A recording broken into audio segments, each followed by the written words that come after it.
नमस्ते।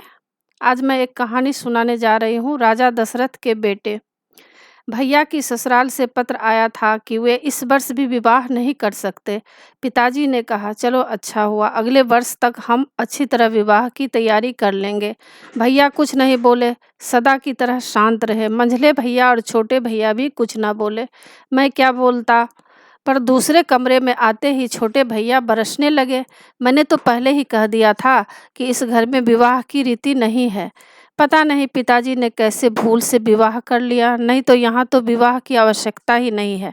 पंडित नेहरू को पता चले तो पिताजी को पद्मश्री से विभूषित करा दें कि ऐसे लोग भी हैं जो अपने चारों बेटों को कुंवारा बैठाए हुए हैं। भैया, घबराने की क्या बात है, मैंने एक प्रकार से उन्हें चिढ़ाया। राजा दशरथ के भी 4 बेटे थे और चारों कुंवारे थे। जब विवाह का समय आया तो चारों का विवाह एक साथ कर दिया गया। अरे चल, भैया झल्लाए, बड़े आ गया राजा दशरथ के बेटे। शकल देखो शीशे में। रामचंद्र अभी 16 वर्षों के तो हुए नहीं थे कि उनका विवाह हो गया था, और यहाँ बड़े भैया 28 के हो गए हैं, और प्रत्येक वर्ष वही। हम इस वर्ष विवाह नहीं कर सकते। भैया, आपको क्या जल्दी है, मैंने कहा। आप तो अभी 24 के ही हुए हैं, 2-3 वर्ष और प्रतीक्षा कर सकते हैं। समझोगे क्या? उन्होंने बुद्धिमत्ता जताई। एमए में पढ़ने से ही संसार का ज्ञान प्राप्त नहीं हो जाता। हमारे कारखाने कभी आओ तो मालूम हो। क्या है वहाँ संसार का ज्ञान? मैंने उत्सुकता दर्शाई। अरे वहाँ सारे भारत के लोग हैं और सब राजा दशरथ के इन पुत्रों के समान विवाह के लिए प्रतीक्षा भी नहीं कर सकते। किसी की शादी 12 वर्षों की अवस्था में हुई थी, किसी की 14 वर्षों की अवस्था में। एक दिन जानते हो क्या हुआ? उहुँ, मैंने नकारात्मक उत्तर दिया। एक ने मुझसे पूछा। छोटे भैया सुनाने के मूड में थे। कितने बच्चे हैं तुम्हारे? मैंने कहा, कोई नहीं। उसने कहा, कोई नहीं? कितनी उम्र है तुम्हारी? मैंने बताया, 24 वर्ष। जानते हो उसने क्या कहा? नहीं। मैंने फिर सिर हिलाया। उसने कहा, बस रह गए 22.5 ही। 24 वर्षों के होने को आए हो और अभी एक भी बच्चा नहीं। मैंने कहा, अरे भले मानस, बीबी ही नहीं तो बच्चा कहाँ से? वह बहुत घबराया, कहने लगा, अभी तक तुम्हारी शादी नहीं हुई? मैंने कहा, नहीं। उसने पूछा, क्यों? मैंने कहा, अभी मेरे बड़े भाई की नहीं हुई। वह जैसे आकाश से गिर पड़ा। तुमसे भी बड़े नहीं हुई? नहीं, मैंने कहा, पर मैंने उसे नहीं बताया कि उससे भी बड़े एक महाशय हैं और शादी उनकी भी नहीं हुई है। यदि यह बता देता तो शायद उनका फेल हो जाता। भैया खूब जोर से हंस पड़े। ये बातें छोटे भैया के लिए नई नहीं थी। जब से बड़े भैया की सगाई हुई थी, वे इसी तरह की बातें किया करते थे। जब कभी जोश में आते तो कहते, यह जो राजा दशरथ के पुत्रों का घर है ना, यह घर नहीं है, कुमारों का घर है, बैचलर्स डैन। मैं दुनिया भर के कुमारों को पकड़ लाऊंगा और यहीं रखूंगा। जब वे पूछेंगे तो कहूंगा, यही तुम्हारा उचित स्थान है, यहाँ कुमारों का घर है, बैचलर्स डैन। एक बार तो वे बैचलर्स डैन का एक बोर्ड भी बनवा कर ले आए थे। पर बोर्ड बनवाना एक बात है और उसे घर के फाटक पर लगाकर पिताजी का सामना करना दूसरी। उत्सुकता मुझे भी थी।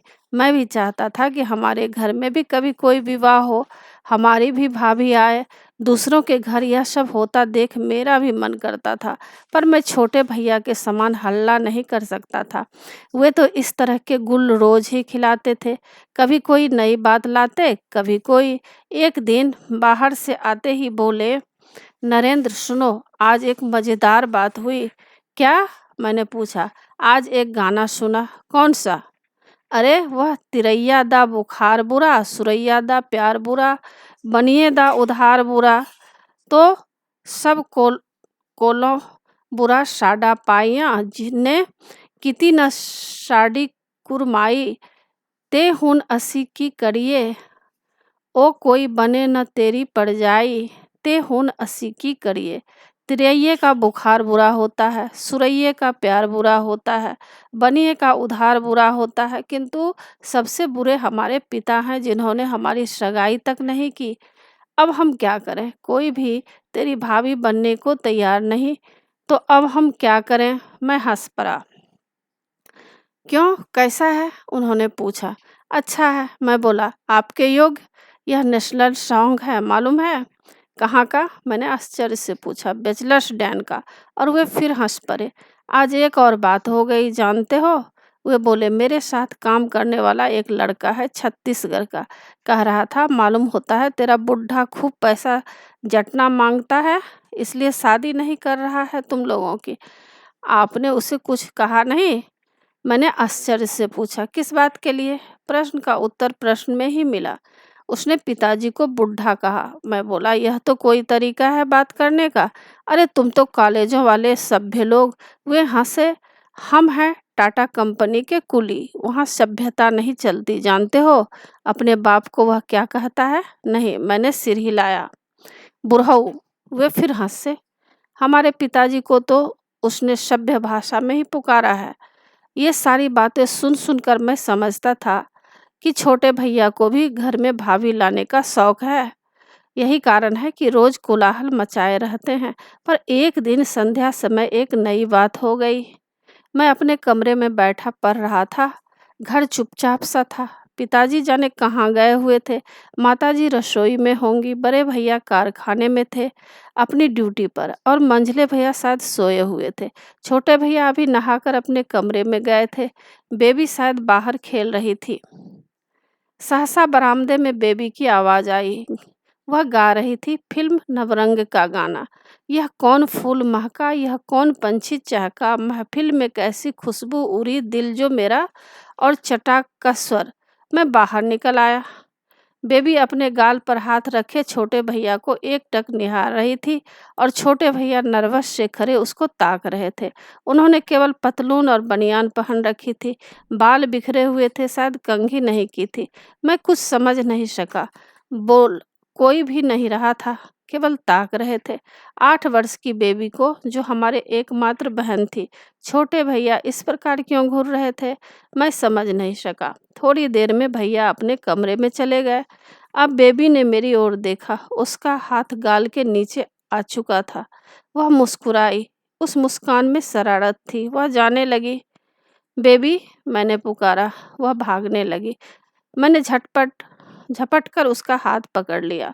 इधर आओ। मैं अपने कमरे में आया उसे। वह अब भी मुस्कुरा रही थी। क्या हुआ? मैंने पूछा। कुछ नहीं, वह बोली। मैं गा रही थी, महफिल में कैसी खुशबू उड़ी, और उन्होंने निकलकर मेरा कान खींचा और एक चांटा मार दिया। क्यों किया ऐसा? वह कुछ नहीं बोली, केवल मुस्कुराती रही। बोलो ना, क्यों मारा? तुम रोई क्यों नहीं? तुमने वह गाना क्यों गाया? वह बताना नहीं चाहती थी। शायद कमरे से भाग ही जाती, पर मैंने उसके दोनों हाथ पकड़ रखे थे। उसने घूमकर एक बार दरवाजे की ओर देखा, मेरे पास खिसक आई और धीरे से बोली, भैया, जानते हो मैंने क्यों गाया? वह फिर मुस्कुराई। मैं भी उत्तर में मुस्कुराया। सुख भैया पाउडर लगा रहे थे। पाउडर? मैं चौंका। बेबी फिर शरारत में मुस्कुराई। तभी महफिल में खुशबू उड़ी थी।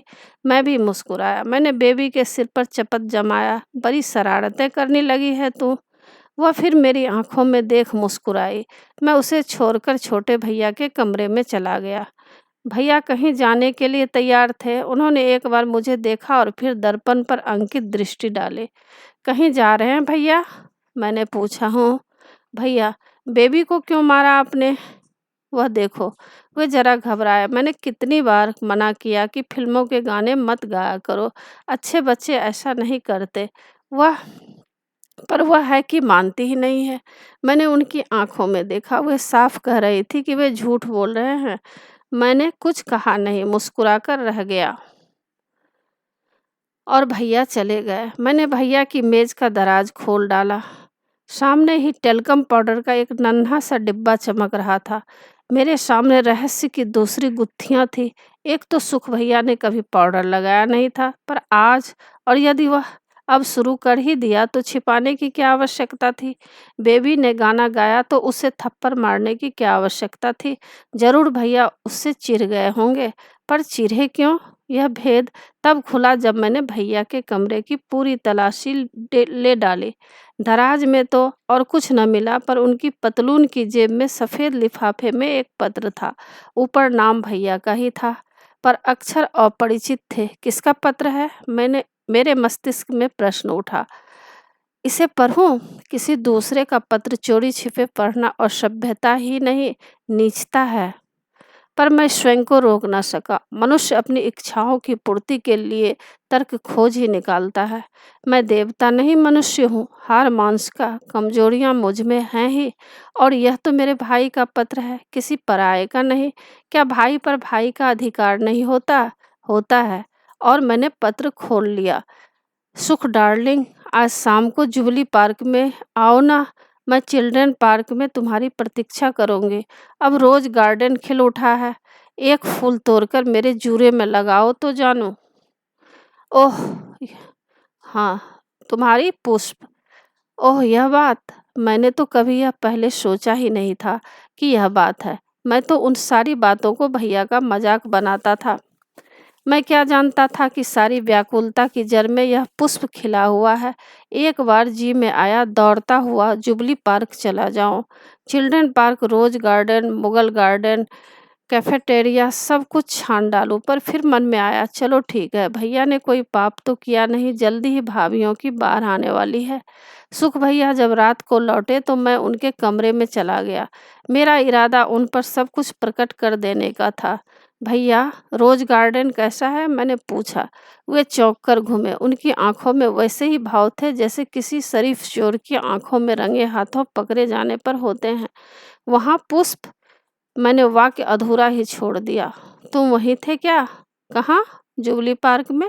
उन्होंने हथियार डाल दिए। नहीं तो, मैंने पूरी सच्चाई के साथ उत्तर दिया।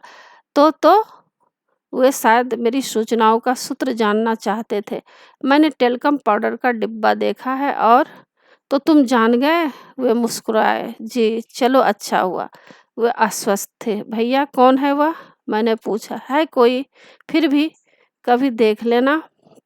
मैं चुप हो गया, पर चुप न रह सका। थोड़ी देर बाद बोला, भैया आप शादी क्यों नहीं कर लेते? अरे कैसे करूं? इस बार सचमुच ही उनके स्वर में खीज थी। रास्ता तो इतना जाम है कि क्या कहूं। कैसे जाम है? मैंने पूछा। अरे बड़े भैया बैलगाड़ी के समान रास्ता रोके बैठे हैं। हम पार हो तो कैसे? मैं हंस पड़ा। मंझले भैया तो ऐसा नहीं कहते। कहते कैसे नहीं? तुमसे नहीं कहते तो क्या हुआ? और फिर उनकी सगाई भी तो हो चुकी है। आप भी करवा लीजिए सगाई। मैं बोला, कैसे करवा लूं? क्यों? पिताजी से कहिए। वे नहीं मानते, कहते हैं पहले दोनों बरों का इंतजाम कर लूं। आपने कहा था? मैं आश्चर्य से पूछा। नहीं, मंझले भैया ने कहा था। अच्छा, बड़े भैया कैसे इतना आश्वस्त हैं? मैंने जिज्ञासा की। आश्वस्त? उन्होंने मेरे कंधे पर हाथ मारा। बैठो, मैं तुम्हें बताऊं। मैं बैठ गया। तुम हो सबसे छोटे, और वैसे भी अभी पढ़ते हो, इसलिए तुमको उतना पता नहीं रहता। किसी से कहना मत कि मैंने तुम्हें बताया है, प्राइवेट बातें हैं, ठीक? मैंने सिर हिलाकर स्वीकृति दे दी। एक दिन बड़े भैया से बात हुई तो कहने लगे, मैं तो तुम्ही लोगों के आश्रय हूँ। मैं इस कुमारी सेना का सेनापति हूँ। तुम लोग तब तक शादी नहीं कर सकते जब तक मैं कुमारा हूँ। मुझे मालूम हुआ कि तुम लोग अपनी कोशिश में हो, पर तुम लोगों से पहले तो मेरी शादी हो ही जाएगी, इसलिए तुम लोग अपने लिए कोशिश करते हो तो इनडायरेक्टली मेरे लिए भी कोशिश करते हो। फिर कुछ दिनों तक भैया से इस विषय में बातचीत ना हो सकी। हमारे घर एक अतिथि आ गए। पिताजी के कोई मित्र थे, अपने पुत्र के लिए कन्या देखने आए थे। हमने जब यह सुना तो सुख भैया ने उसी दिन ऐलान कर दिया, जो आदमी बैचलर्स डैन की छत के नीचे हैं, उसके बेटे की शादी हो नहीं सकती। और हुआ भी वही। उन महाशय को निराश होकर वापस जाना पड़ा। शायद शादी के लिए बातचीत पूर्णता को नहीं पहुंच सकी। शायद इस असफलता की जड़ में दहेज की रकम थी। पर सुख भैया को पूर्ण विश्वास था कि यह बैचलर्स डैन की महिमा है। मैंने एमए की अंतिम परीक्षा दे दी। उसी की तैयारियों में मैं सब कुछ भूल गया था, बैचलर्स डैन भी। उसका राष्ट्रीय गीत भी, सुख भैया और उनकी पुष्प भी। फिर कुछ घटनाएं जल्दी जल्दी हो गई। पहले बड़े भैया की ससुराल से झटपट 2-3 पत्र आ गए। जाने पिताजी और भैया के ससुर में क्या गड़बड़ हो गई थी कि सगाई टूटने टूटने को हो गई। फिर मेरा परीक्षा फल आया, मैं द्वितीय श्रेणी में उत्तीर्ण हो गया था। फिर तीसरे दिन मेरे नाम एक पत्र आया। पत्र अनी का था। उसने लिखा था कि मैं एमए कर चुका हूँ, इसलिए उसके पिताजी अधिक ठहर नहीं सकते। या तो मैं शीघ्रता करूं, नहीं तो उसका विवाह कहीं और हो जाने का भय था। पत्र का उत्तर उसने शीघ्र मांगा था। मुझे जैसे इन झटकों ने झंझोर डाला था। मैं क्या लिखता अनी को? यही कि मैं बैचलर्स डेन में रहता हूँ, जहाँ शादी विवाह की रीति नहीं। मेरे बड़े भैया 29 के हो चले हैं, दूसरे 27 के हैं, तीसरे 25 के हैं। सब अच्छे भले हैं, खाते कमाते हैं। मैं 23 वर्ष का हो गया हूँ, एमए पास कर लिया है।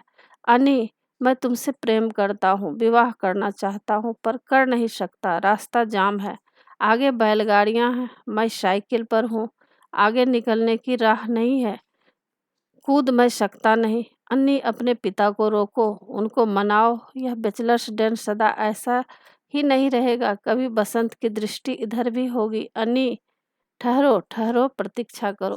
तो इसी के साथ कहानी की समाप्ति होती है। आशा है आप लोगों को यह कहानी अच्छा लगा होगा और आप मेरे चैनल देव नागरी को ज़रूर सब्सक्राइब कीजिएगा, क्योंकि इसी तरह का वीडियो मैं बनाती रहूँगी। और लाइक कीजिएगा, शेयर कीजिएगा, कमेंट्स कीजिएगा कि यह कहानी आपको कैसा लगा। धन्यवाद।